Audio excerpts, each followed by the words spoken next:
যিটো সময়ত অসমৰ প্ৰাণৰ শিল্পী জুবিন গাৰ্গৰ ছিংগাপুৰত ৰহস্যময়ী মৃত্যুৰ প্ৰকৃত সত্যৰ জানিবলৈ সমগ্ৰ অসমবাসীয়ে আৰক্ষী প্ৰশাসন তথা চৰকাৰক হেঁচা প্ৰয়োগ কৰি আছে। সেইটো সময়তে অসমৰ বহু লোকে আমাৰ সকলোৱে মৰমৰ শ্ৰদ্ধাৰ প্ৰাণৰ শিল্পী জুবিন গাৰ্গৰ চৰিত্ৰৰ সনদত উঠি পৰি লাগিছে। আপুনি হয়তো বিশ্বাস নকৰিব, জুবিন গাৰ্গৰ চৰিত্ৰক লৈ এতিয়া বৰ্তমান বহু প্ৰশ্ন উত্থাপিত হৈছে। সামাজিক মাধ্যম সংবাদ মাধ্যমত এটাৰ পাছত আন এটাৰ অভিযোগ উত্থাপিত হৈছে অসমৰ প্ৰাণৰ শিল্পী জুবিন গাৰ্গৰ ওপৰত।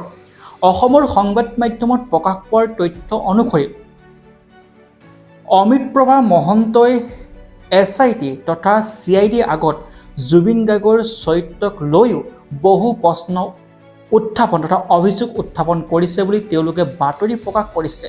অমৃতপ্ৰভা মহন্তৰ যি কথোপকথন, যি ভাষ্য, সেই ভাষ্যক অসমৰ অন্যতম অভিনেত্ৰী নিশিতা গোস্বামীয়েও হয় ভয় দিছে বুলি প্ৰতিদিন টাইম তথা বিভিন্ন বাতৰি কাকতত ইতিমধ্যে বাতৰি প্ৰকাশ পাইছে। ঘিণ লাগিছে, লাজ লাগিছে। জীয়াই থাকোঁতে তোমালোকে যিখিনি সন্মান দিব লাগিছিল সেইখিনি সন্মান নিদিলা, সেইখিনি গুৰুত্ব নিদিলা।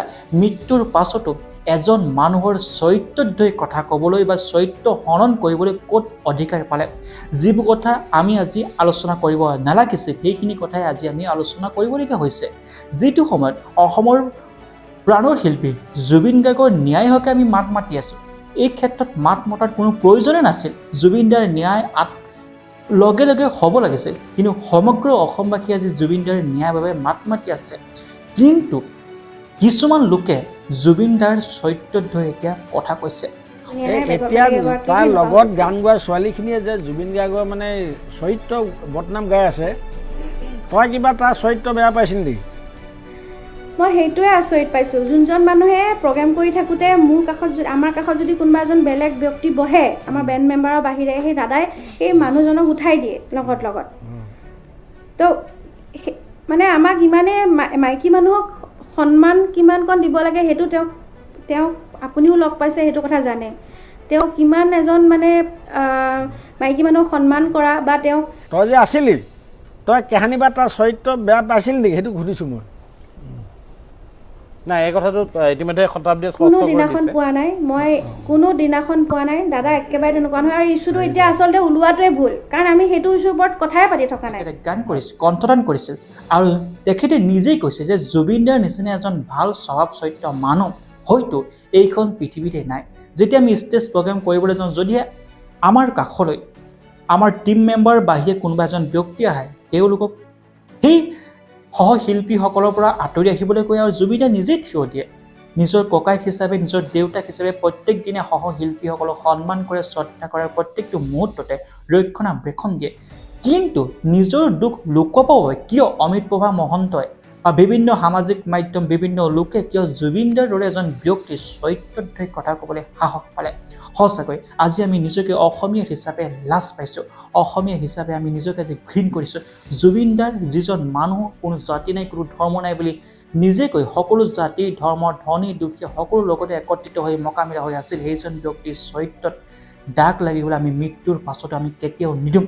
যিসকলে দি আছে তেওঁলোকৰ বিৰুদ্ধে যেতিয়া আইন প্ৰশাসনে, অসমবাসীৰ ৰাইজে কঠোৰতকৈ কঠোৰ শাস্তি লয়, সঁচাকৈ এনে কেতিয়াও মানুহ এজনক জীয়াই থাকোঁতে সন্মান দিব নোৱাৰিলে, গুৰুত্ব দিব নোৱাৰিলে, মৃত্যুৰ পাছতো সেই মানুহজনক বদনাম গাবলৈ আপোনালোকে এৰক। জুবিন দাৰ নিচিনা এজন মানুহ দেখিলে এজন শিশু সুলভ, যিজন মানুহে অনবৰতে সৰু ল'ৰা ছোৱালী, জীৱ জন্তু সকলোৰে লগত সমানে মিলা প্ৰীতিৰে থাকি ভাল পায়, জীৱন নিৰ্বাহ কৰে, সেইজন মানুহৰ চৰিত্ৰত তাক কোনেও ভগৱানে হয়তো বিশ্বাস নকৰে। তেখেত এজন ভগৱানৰূপী মানুহ, তেখেতৰ চৰিত্ৰত ধৰি কথা কোৱাটো আমাৰ কাৰোৱে সাহস নাই। আৰু যিসকলে এনে নিৰ্দিষ্ট কথা কৈ আছে তেওঁলোকক ভগৱানে এদিন বিচাৰ ল'ব। আপোনালোকৰ মতামতসমূহ দিবলৈ নাপাহৰিব। অমৃতপ্ৰভা মহন্তই যি কথা কৈছে সেই কথা আপোনালোকে ইতিমধ্যে শুনিলে।